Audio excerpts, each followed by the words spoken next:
오늘 함께 묵상할 말씀은 출애굽기 23장 1절에서 13절까지 말씀입니다. 너는 거짓된 풍설을 퍼뜨리지 말며 악인과 연합하여 위증하는 증인이 되지 말며 다수를 따라 악을 행하지 말며 송사에 다수를 따라 부당한 증언을 하지 말며 가난한 자의 송사라고 해서 편벽되이 두둔하지 말지니라. 내가 만일 내 원수의 길 잃은 소나 나귀를 보거든 반드시 그 사람에게로 돌릴지며 내가 만일 너를 미워하는 자의 나귀가 짐을 싣고 엎드러짐을 보거든 그것을 버려두지 말고 그것을 도와 그 짐을 부릴지니라. 너는 가난한 자의 송사라고 정의를 굽게 하지 말며 거짓 일을 멀리하며 무죄한 자와 의로운 자를 죽이지 말라. 나는 악인을 의롭다 하지 아니하겠노라. 너는 뇌물을 받지 말라.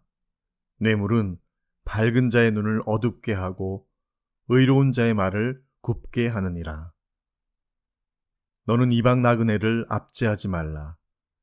너희가 애굽 땅에서 나그네 되었었은즉 나그네의 사정을 아느니라. 너는 6해 동안은 너의 땅에 파종하여 그 소산을 거두고 7째 해에는 갈지 말고 묵혀두어서 내 백성의 가난한 자들이 먹게 하라. 그 남은 것은 들짐승이 먹으리라. 내 포도원과 감람원도 그리할지니라. 너는 6해 동안에 내 일을 하고 7째 날에는 쉬라. 내 소와 나귀가 쉴 것이며 내 여종의 자식과 나그네가 숨을 돌리리라.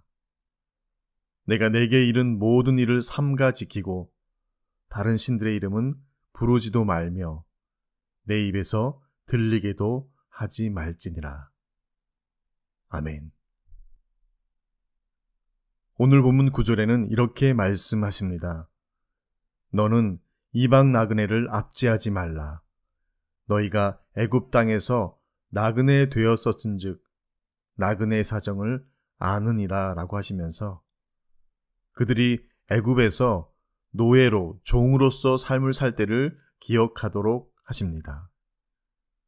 노예와 종으로 사는 삶에는 공평, 정의, 형평, 평등 등의 단어하고는 잘 어울리지 않습니다.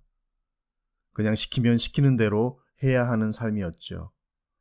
어떤 권리를 주장할 수 없으며 주어진 의무의 경중과 과함에 항변하거나 거역할 수 없는 그런 처지이지요.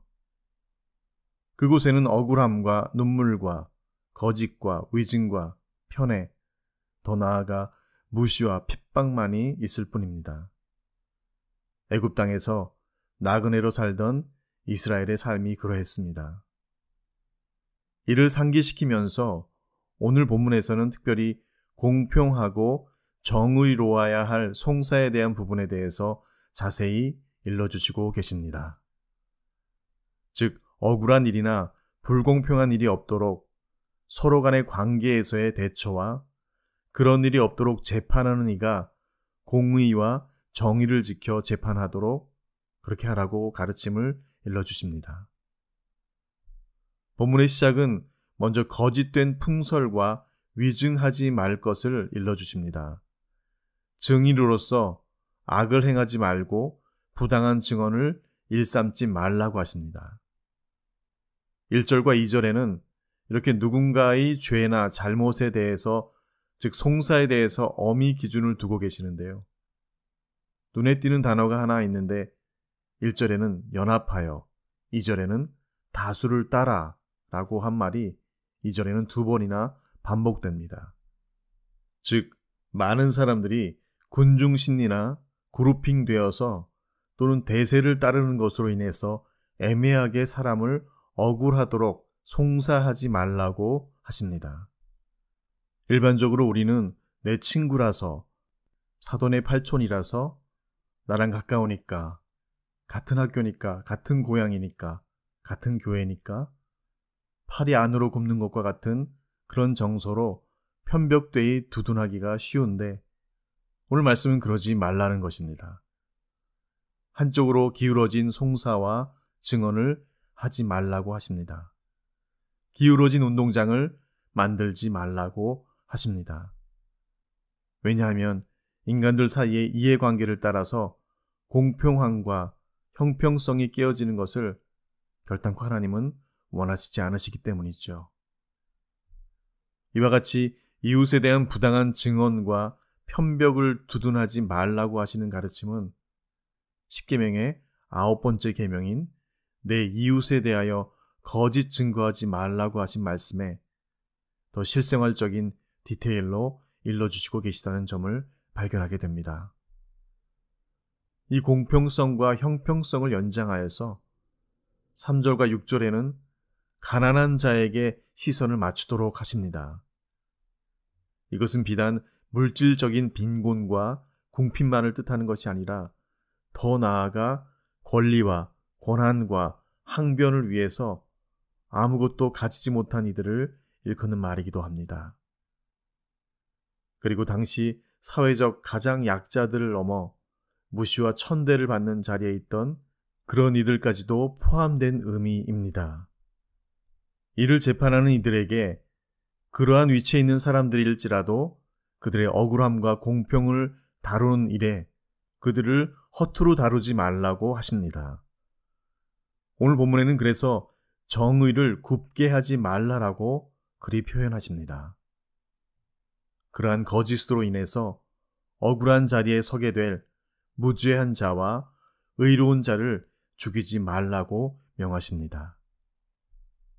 지금까지는 어쩌면 양심을 가진 사람들이라면 다 준행하진 못하더라도 알고 있고 그런 도덕적 금기에 대한 인정과 동의, 반대로 거짓과 부당함의 저항감 정도는 충분히 가질 수 있는 것입니다.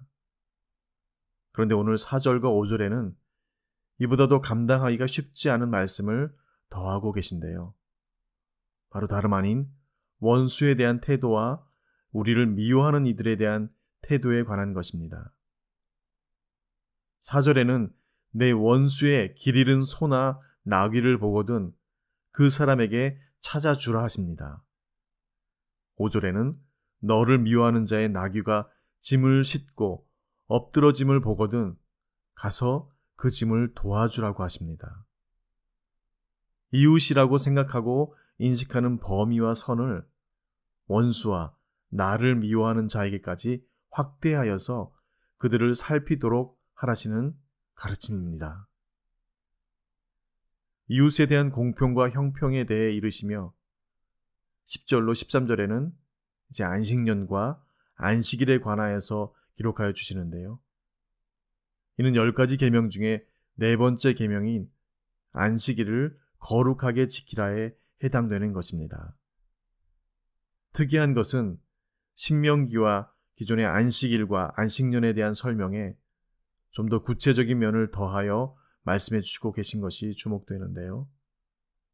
안식일의 개념처럼 6일 동안은 일하되 7째 날에는 쉬라고 하셨는데 마찬가지로 7째 해가 되는 때에는 그 땅에 파종하지 말고 갈지도 말아 묵혀둠으로 가난한 자들이 먹게 하고 남은 것을 들짐승들이 먹도록 이 포도원과 감람원에도 동일하게 적용토록 일러주시고 계시다는 점입니다.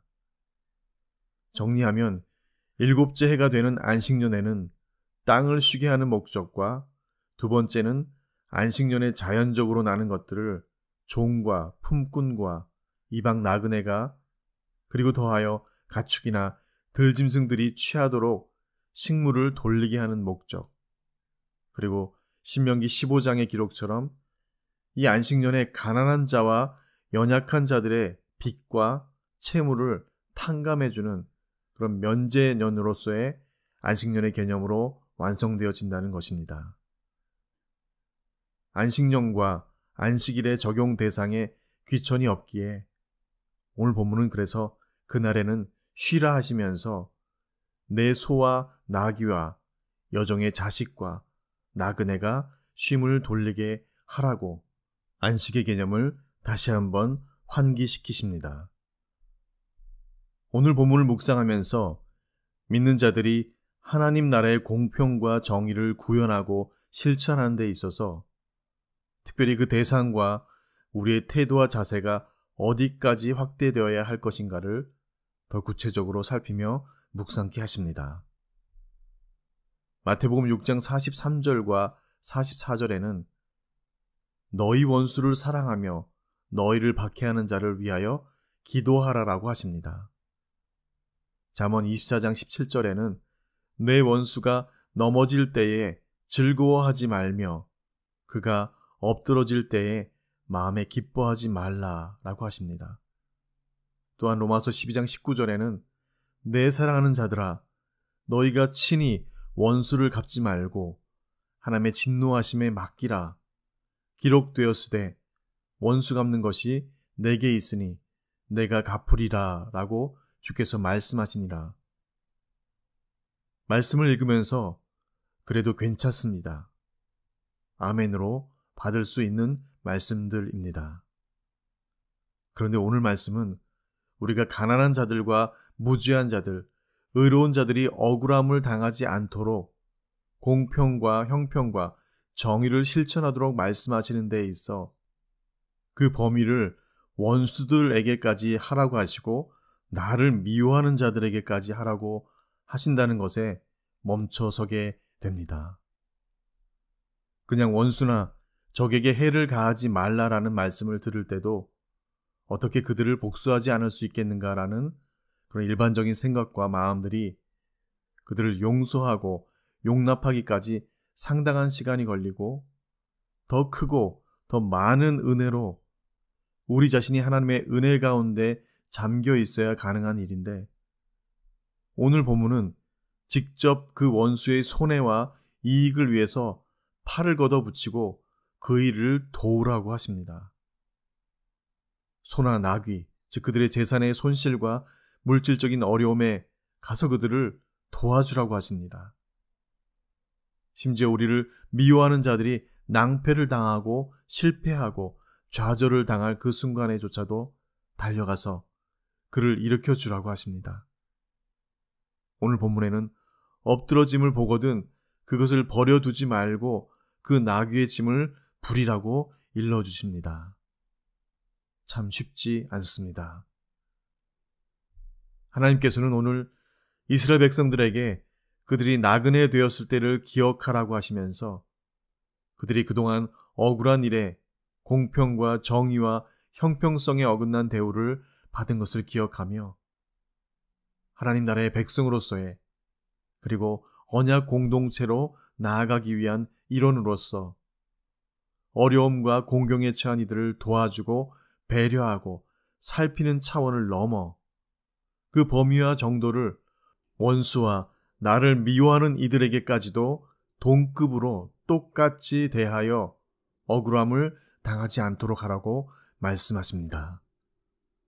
그것이 하나님 나라의 그리고 하나님의 소유된 백성으로서 해야 할 자격과 의무라고 하십니다. 어렵습니다. 쉽지 않습니다. 예, 우리의 의지와 결단과 생각으로는 추호도 그렇게 할 수 없죠. 잠언 26장 21절에는 그 쉽지 않은 일인데도 이렇게 말씀하십니다. 내 원수가 배고파 하거든 음식을 먹이고 목말라 하거든 물을 마시게 하라. 마태복음 5장 38절로 41절에는 또 눈은 눈으로 이는 이로 갚으라 하였다는 것을 너희가 들었으나 나는 너희에게 이르노니 악한 자를 대적하지 말라. 누구든지 내 오른편 뺨을 치거든 왼편도 돌려대며 또 너를 고발하여 속옷을 가지고자 하는 자에게 겉옷까지도 가지게 하며 또 누구든지 너로 억지로 오리를 가게 하거든 그 사람과 심리를 동행하고 내게 구하는 자에게 주며 내게 꾸고자 하는 자에게 거절하지 말라. 참 쉽지 않은 말씀을 우리에게 해주시고 계십니다. 우리 속담에는 미운 놈 떡 하나 더 준다라는 말이 있죠. 그럴수록 더 잘해주고 인심을 얻어야 한다고 합니다. 그러나 우리는 인심을 얻기 위해서가 아닙니다. 신심, 부심, 즉 하나님의 마음과 아버지의 마음을 얻고자 사모하기에 더 그리해야 한다는 것을 기억해야 할 것입니다. 하나님의 소유된 백성들, 그리고 언약 공동체의 백성들은 뭐가 달라도 진짜 달라야 합니다. 그 안에서는 화해와 샬롬의 혁명적이고 급진적인 행함이 있어야 한다는 것이죠. 공평과 정의를 행하고 그려내기 위해서는 그냥 남들이 하는 정도, 세상 사람들이 행하는 정도로는 어림도 없음을 생각하게 합니다. 우리 믿음의 선진들과 선배들은 그래서 예수쟁이라는 소리를 들었습니다. 예수의 미친놈이란 소리를 들었습니다.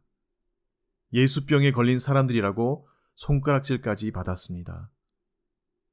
그래서 못 위를 걷고 십자가에 거꾸로 달리고 사자의 송곳니에 살이 찢기고 뼈가 부서지기도 하였던 것이죠. 그 이유는 단 한 가지, 무엇이 중요한지를 알고 그것을 꼭 부여잡고 있었기 때문입니다. 가난하고 약한 자를 돌아보고 살피는 것에서 우리의 시선과 범위는 원수와 미워하는 자들까지, 안식일에 여종의 자식들과 들짐승까지 배려하신 여호와님의 그 사랑과 배려가 오늘 저희들의 심령에도 오롯이 심기워져 잎이 나고 꽃이 피고 열매 맺는 그런 성숙된 신앙인들로서 정말 세상을 깜짝 놀라게 하는 그런 신앙의 혁명가들이 다 되시는 저와 여러분 되시길 간절히 축원드립니다. 주신 말씀 기억하며 함께 기도하시겠습니다.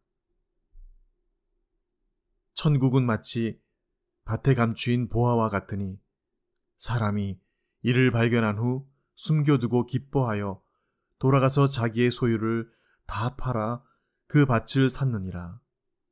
또 천국은 마치 좋은 진주를 구하는 장사와 같으니 극히 값진 진주 하나를 만남에 가서 자기의 소유를 다 팔아 그 진주를 샀느니라. 모든 이론을 파하며 하나님 아는 것을 대적하여 높아진 것을 다 파하고 모든 생각을 사로잡아 그리스도에게 복종케 하니 너희의 복종이 온전히 될 때에 모든 복종치 않는 것을 벌하려고 예비하는 중에 있노라.